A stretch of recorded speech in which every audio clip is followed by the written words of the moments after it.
Imagine acordar numa manhã comum e perceber que metade das pessoas que você conhece simplesmente desapareceu. Não por guerra, não por desastre natural, mas por algo invisível. Algo que se espalha pelo toque, pela respiração, pelo simples ato de existir perto de outro ser humano. Cidades inteiras em silêncio, ruas vazias, campos abandonados. O capim crescendo entre as pedras das estradas, porque não há mais ninguém para caminhar sobre elas. Isso não é ficção. Isso aconteceu e mudou o mundo para sempre. Esta é a história da peste negra, a pandemia que quase extinguiu a humanidade e que, paradoxalmente, deu origem ao mundo moderno que conhecemos hoje. Antes de começarmos essa jornada pelo período mais sombrio da história humana, se inscreva no canal. Ative o sininho para não perder mais histórias impactantes como esta. Acredite, você vai querer acompanhar até o final. Estamos no ano de 1347.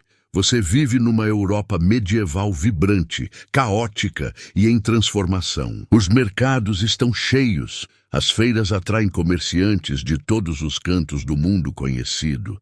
Especiarias da Índia, sedas da China, marfim da África. A Rota da Seda conecta Oriente e Ocidente, num fluxo constante de riqueza e cultura. Mas junto com as mercadorias, algo mais viaja, algo invisível, algo mortal. Rumores começam a se espalhar pelos portos e entrepostos comerciais.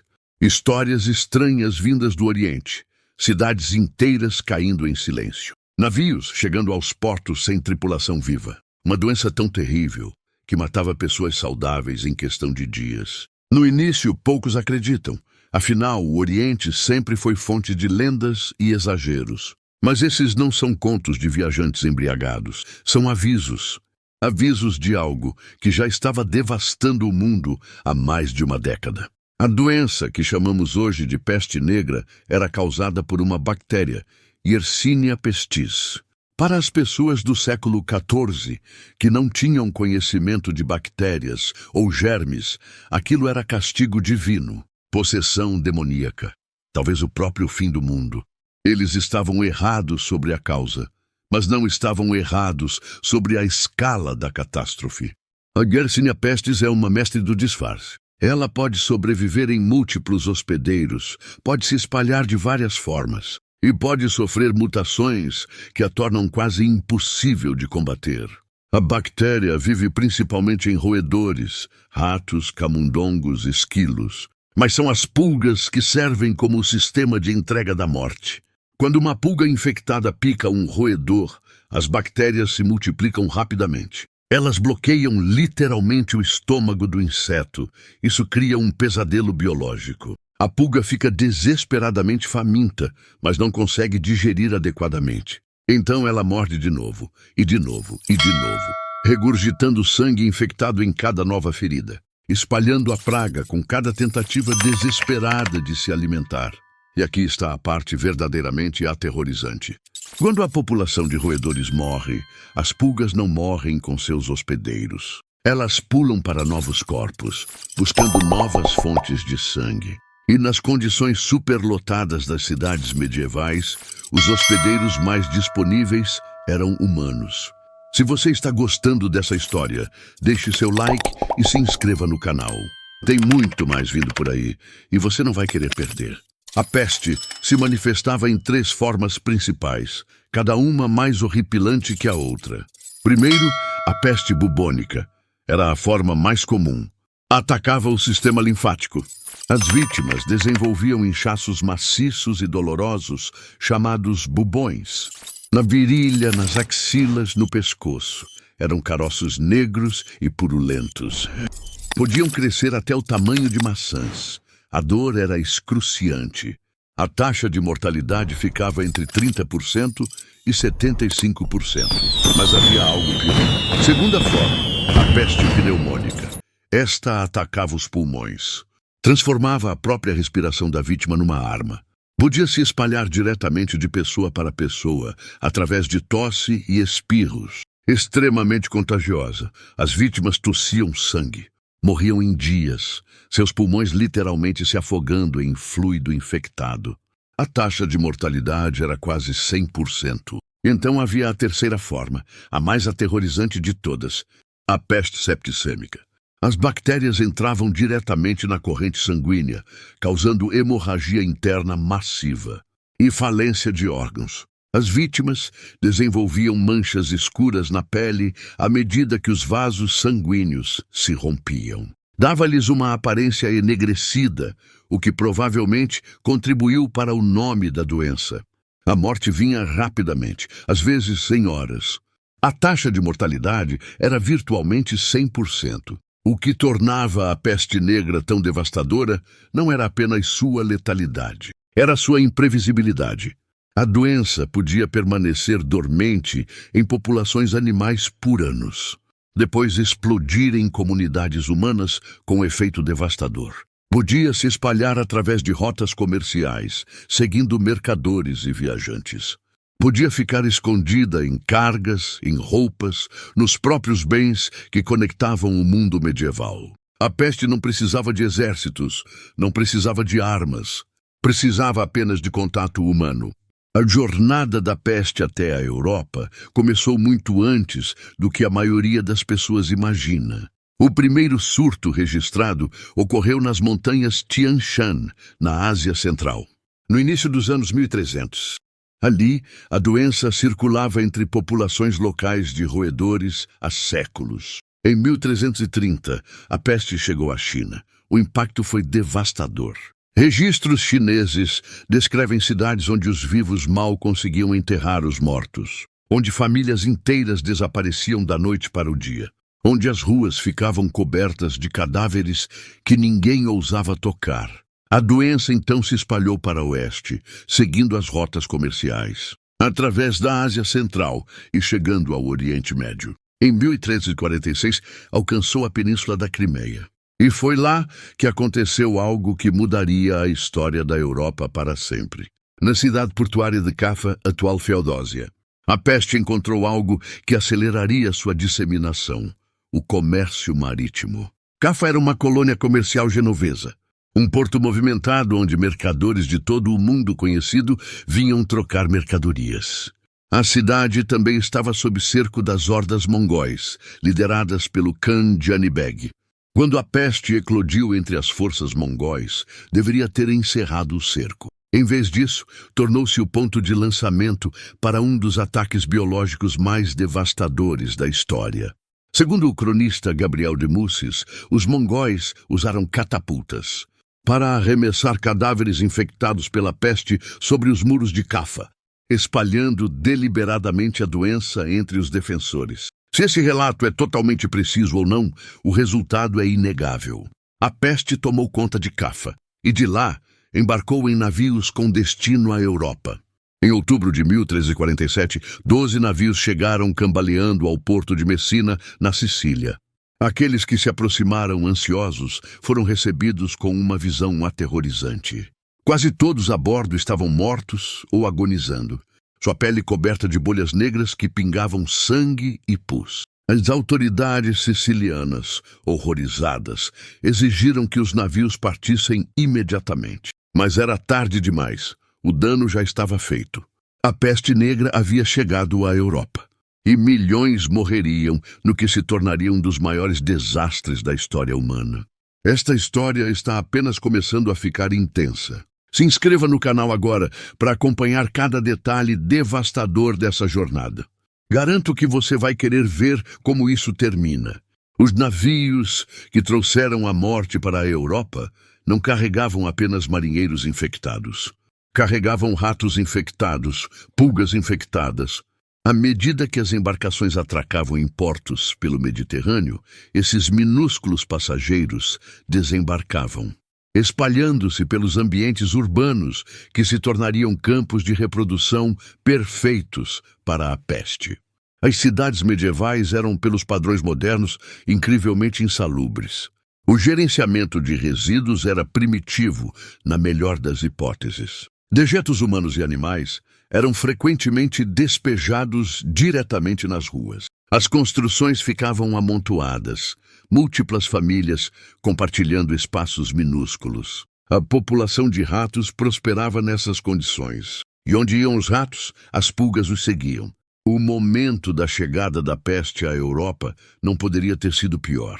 O continente já estava enfraquecido por uma série de desastres, que os historiadores chamam de a crise do século XIV. A Grande Fome de 1315 a 1322 havia matado milhões e deixado a população sobrevivente desnutrida e vulnerável a doenças. Mudanças climáticas haviam perturbado a agricultura.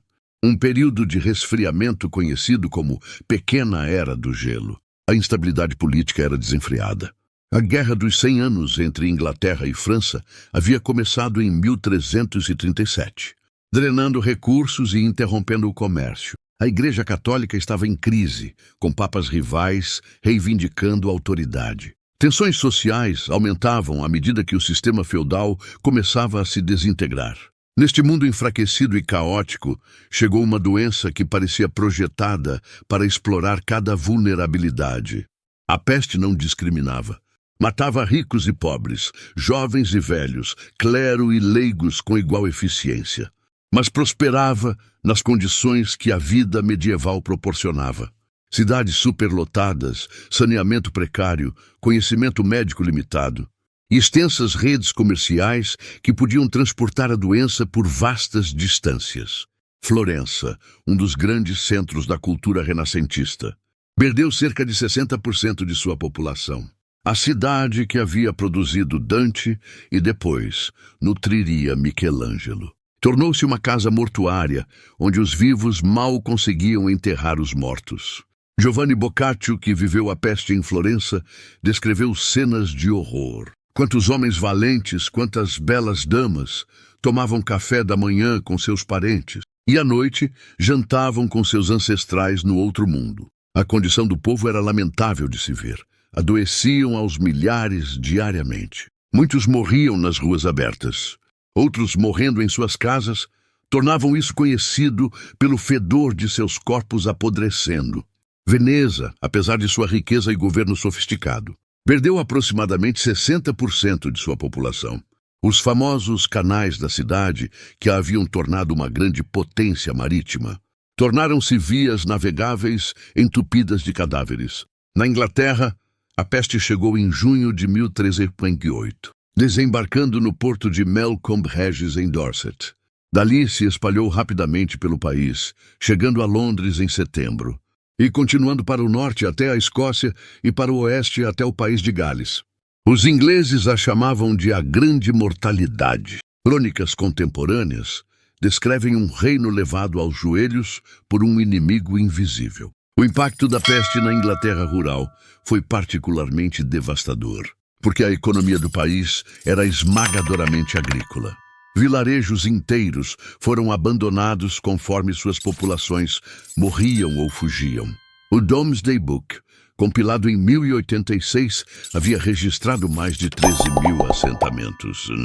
Por volta de 1400, quase 3.000 dessas aldeias haviam sido completamente abandonadas. A história fica ainda mais perturbadora daqui para frente. Se você está acompanhando essa jornada, deixe seu like e se inscreva no canal. Você não vai querer perder o que vem a seguir. A peste negra não foi apenas uma catástrofe médica, foi uma catástrofe existencial. As pessoas assistiam, impotentes, enquanto familiares e amigos morriam mortes horríveis. A aleatoriedade da doença desafiava crenças fundamentais sobre justiça divina. Por que algumas pessoas sobreviviam enquanto outras morriam? A Igreja Católica, que havia sido a instituição dominante na Europa medieval, foi particularmente atingida. Padres, monges e freiras morriam em taxas ainda mais altas que a população em geral, porque continuavam ministrando aos doentes e moribundos, mesmo enquanto a doença se espalhava. Na Inglaterra, estima-se que 40% do clero paroquial morreu durante os anos da peste. Algumas dioceses perderam ainda mais. Monastérios inteiros foram dizimados, levando consigo séculos de conhecimento.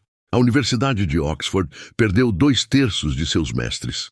Cambridge sofreu perdas ainda maiores. Se Deus era todo-poderoso e misericordioso, por que havia permitido tanto sofrimento?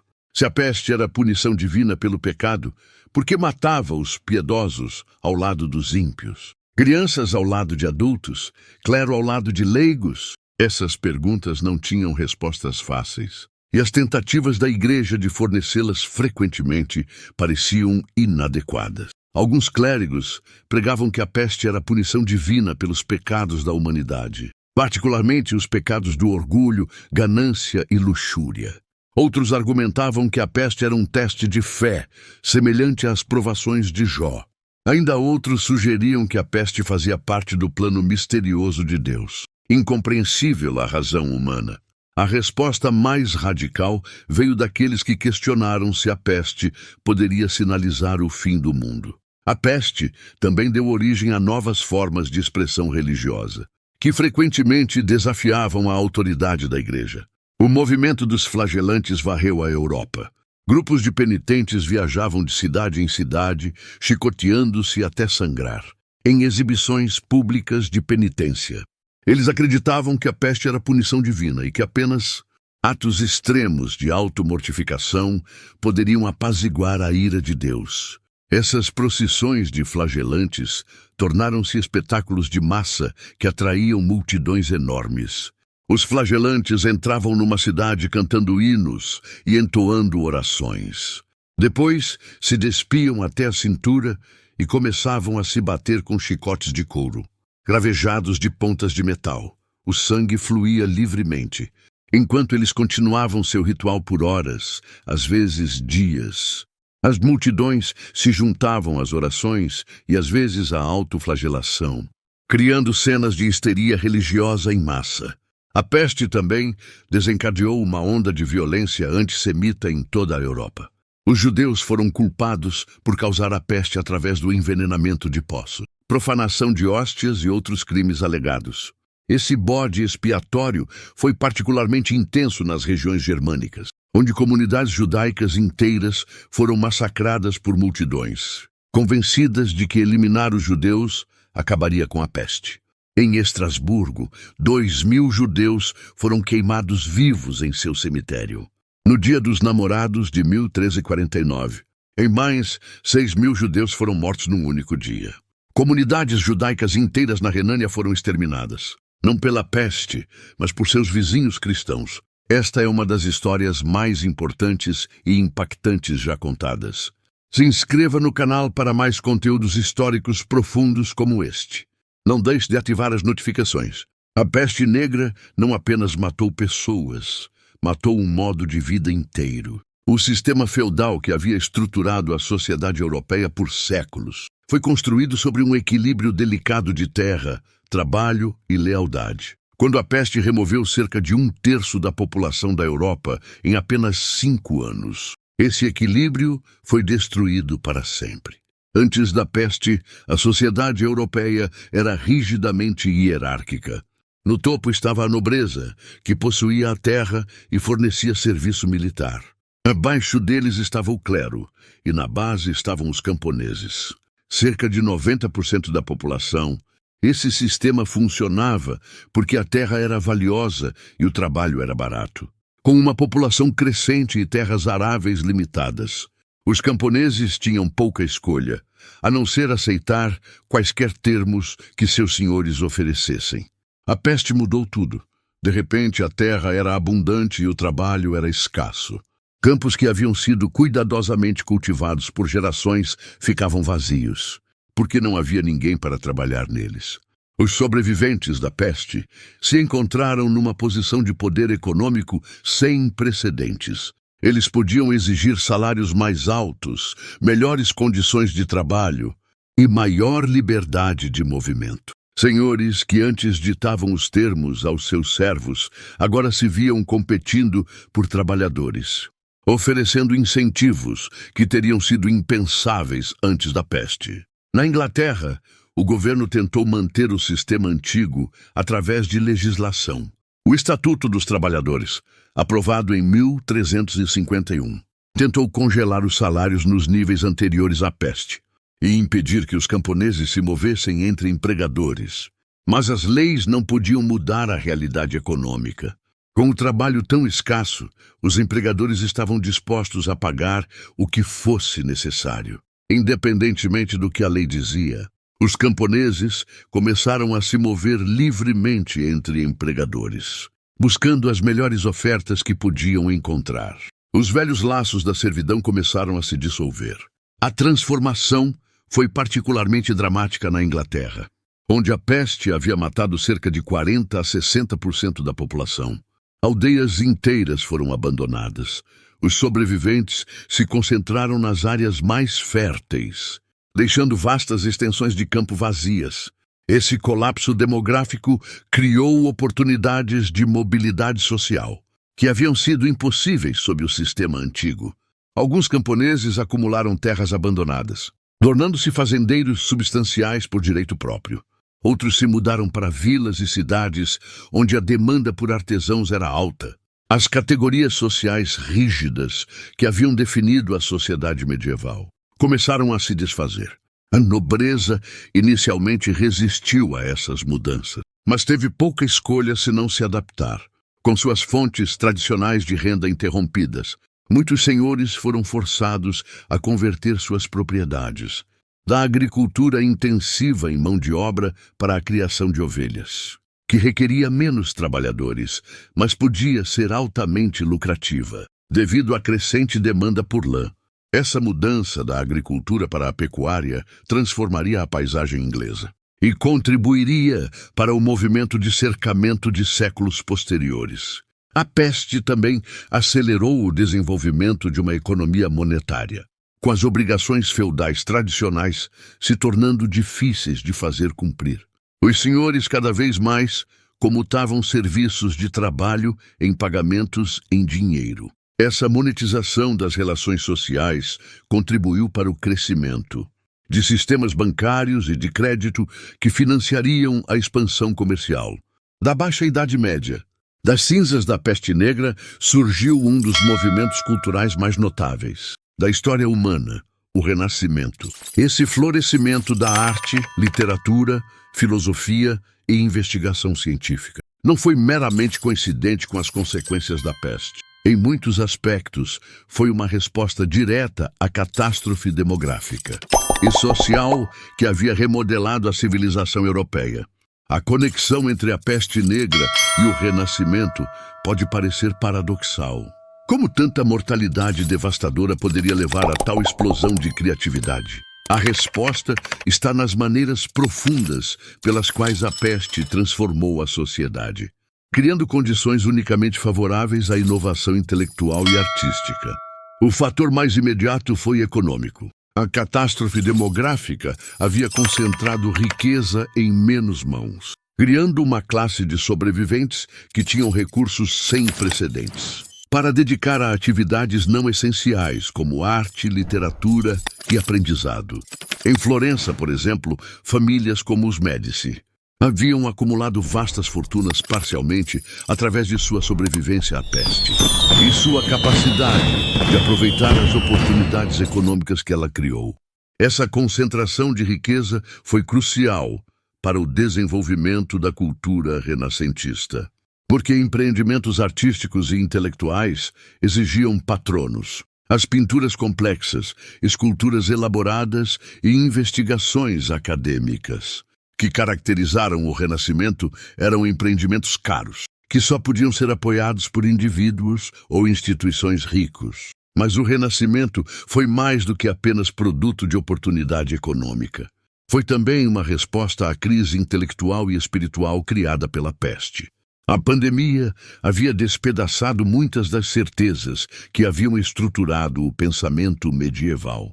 Se médicos instruídos não podiam curar os doentes, se padres não podiam proteger seus rebanhos, se reis não podiam defender seus súditos, então talvez essas autoridades não fossem tão confiáveis quanto se acreditava. Essa crise de autoridade criou uma abertura para novas formas de conhecimento e novas maneiras de entender o mundo.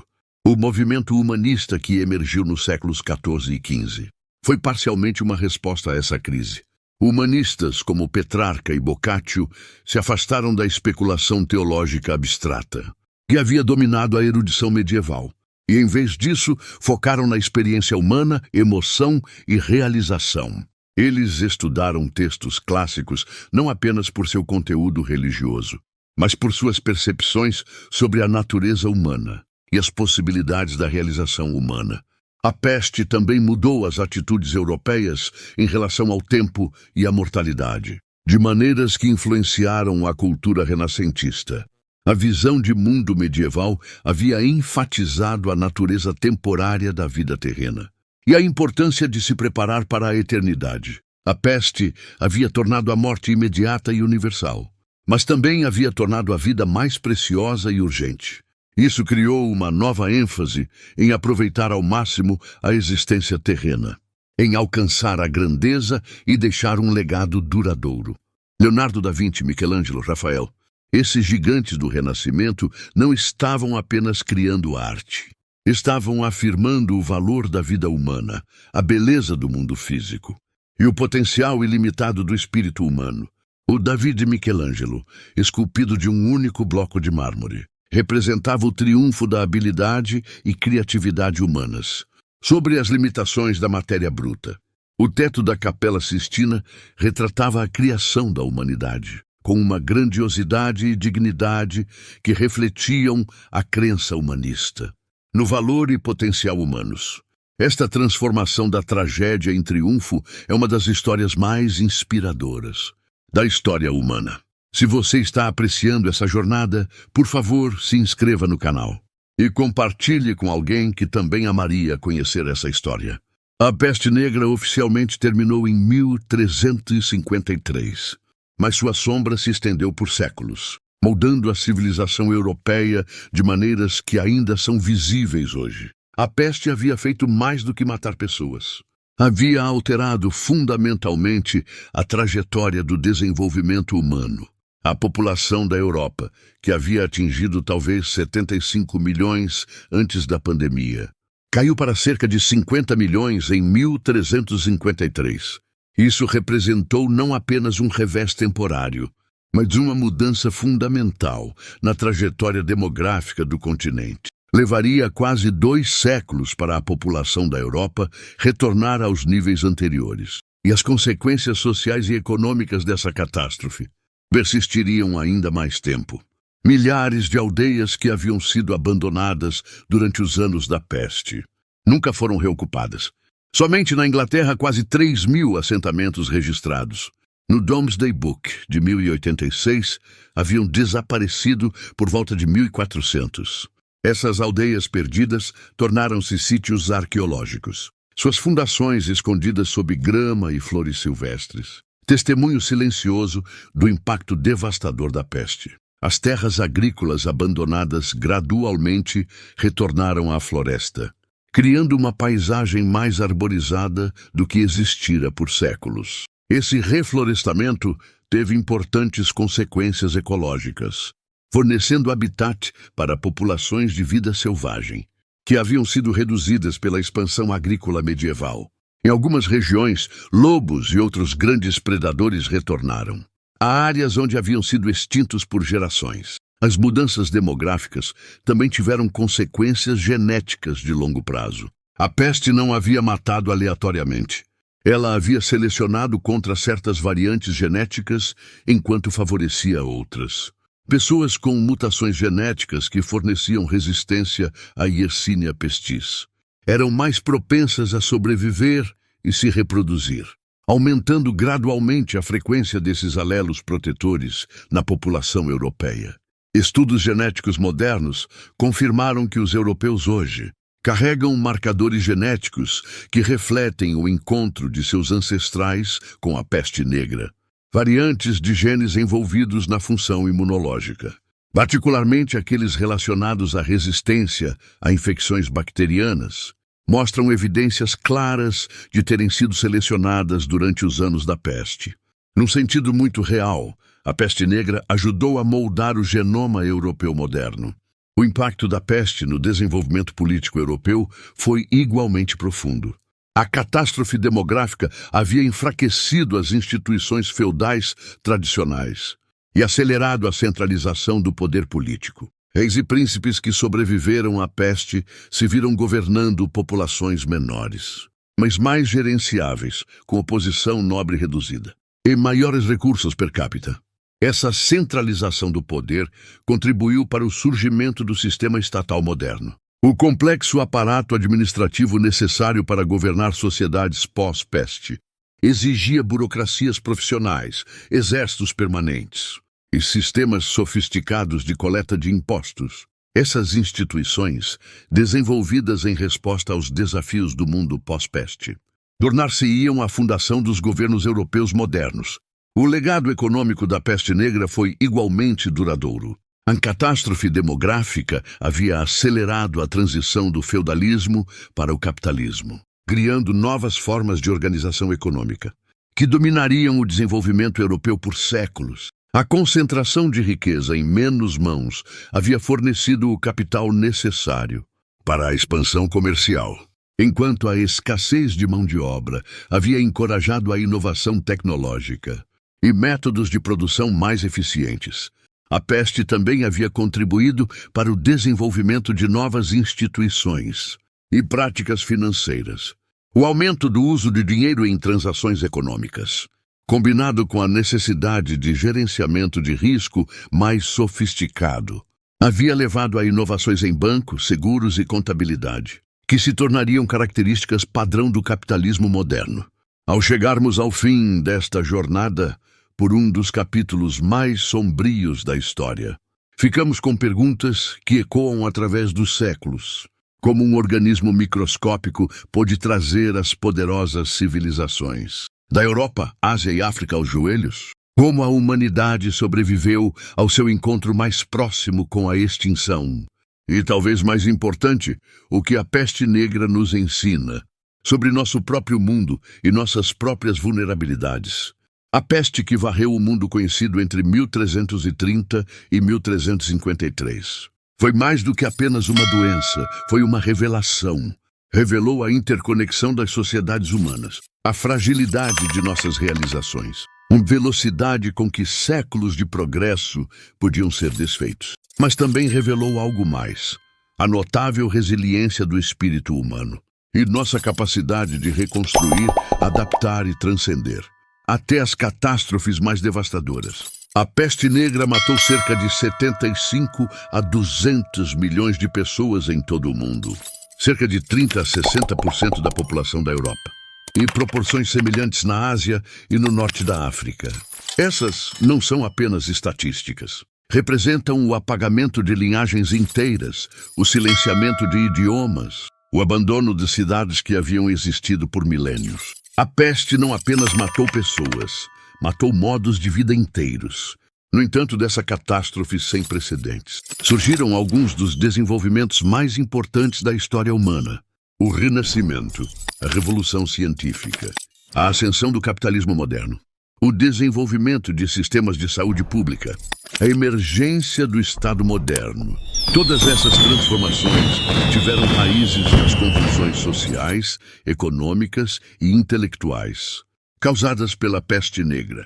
A peste ensinou nossos ancestrais que autoridades tradicionais, médicas, religiosas e políticas, podiam falhar catastroficamente quando confrontadas com desafios sem precedentes. Essa lição desencadeou uma revolução no pensamento humano, que enfatizou a observação empírica sobre a sabedoria recebida, o mérito individual sobre o status herdado e a investigação racional sobre a fé cega.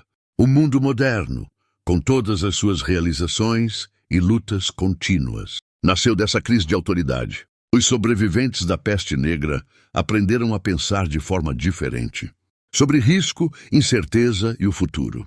Eles desenvolveram novas instituições, companhias de seguros, sistemas de saúde pública, exércitos profissionais, projetadas para fornecer segurança num mundo incerto. Criaram novas formas de arte e literatura que lidavam com mortalidade e significado.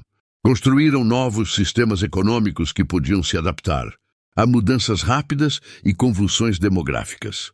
Talvez mais importante, os sobreviventes da peste aprenderam que a civilização humana, embora frágil, também era notavelmente adaptável. a mesma espécie que havia criado as condições para a disseminação da pandemia. Também havia encontrado maneiras de sobreviver, recuperar e, em última análise, prosperar. A peste negra havia testado os limites da humanidade e descobriu que esses limites eram muito mais expansivos do que alguém havia imaginado.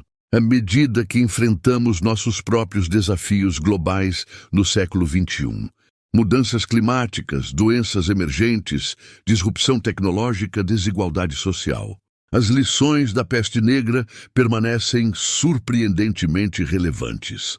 Como nossos ancestrais medievais, vivemos num mundo interconectado, onde problemas locais podem rapidamente se tornar crises globais. Como eles, devemos lidar com as limitações das autoridades tradicionais e a necessidade de novas formas de conhecimento e governança. A pandemia de Covid-19, que começou em 2019, nos lembrou que doenças infecciosas continuam sendo uma ameaça à civilização humana. Embora a medicina moderna e os sistemas de saúde pública tenham evitado o tipo de mortalidade catastrófica vista durante a peste negra, a pandemia ainda interrompeu o comércio global, desafiou instituições políticas e forçou sociedades a se adaptarem rapidamente a novas realidades. Os paralelos são impressionantes. A disseminação da doença ao longo das redes comerciais globais, a falha inicial das autoridades tradicionais em responder efetivamente, o desenvolvimento de novas tecnologias e práticas para combater a ameaça, e o impacto desigual em diferentes grupos sociais. Mas as diferenças são igualmente importantes.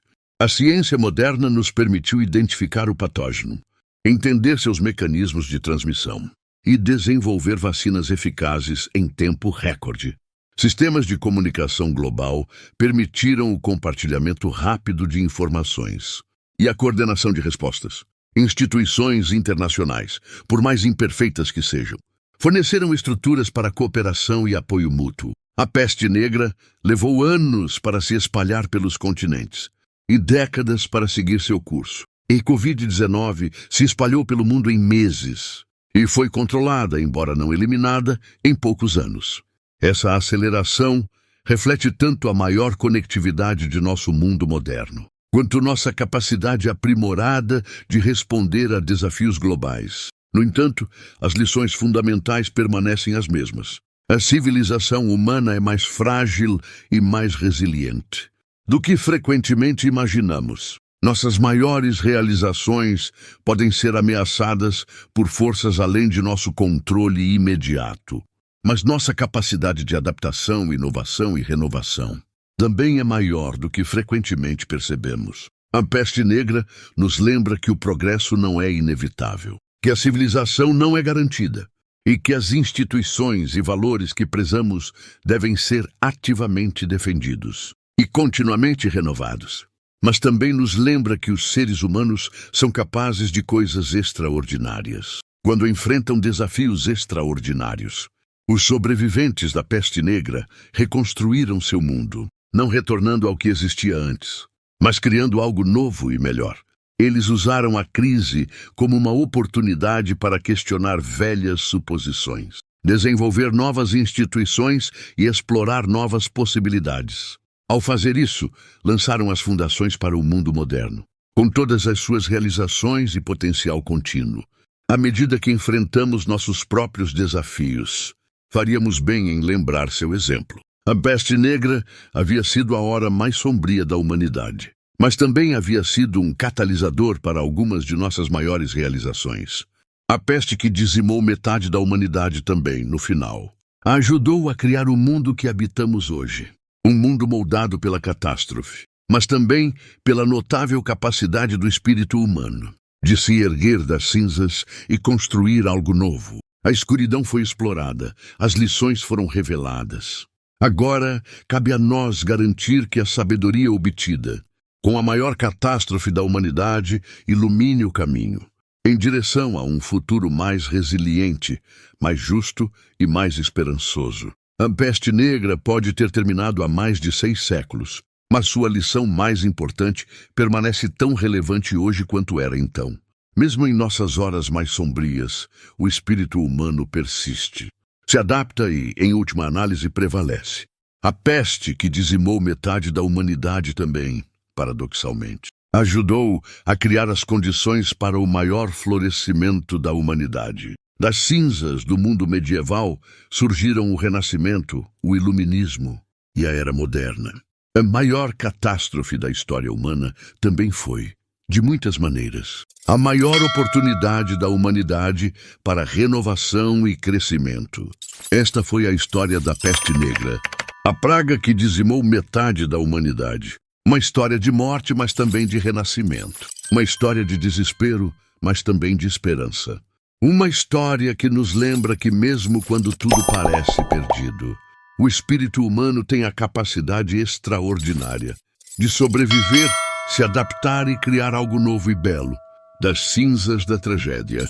Se esta jornada através da história tocou você de alguma forma, por favor, se inscreva no canal, deixe seu like e compartilhe com outras pessoas que apreciam histórias profundas e impactantes. Temos muito mais conteúdo incrível vindo por aí. Histórias que vão desafiar, inspirar e transformar a maneira como você vê o mundo. E se você quiser continuar explorando os momentos mais fascinantes da história humana, não perca nossos próximos vídeos. Obrigado por acompanhar esta jornada épica, através de um dos capítulos mais sombrios e transformadores da história humana. Lembre-se, das maiores trevas podem surgir as luzes mais brilhantes. Até a próxima história.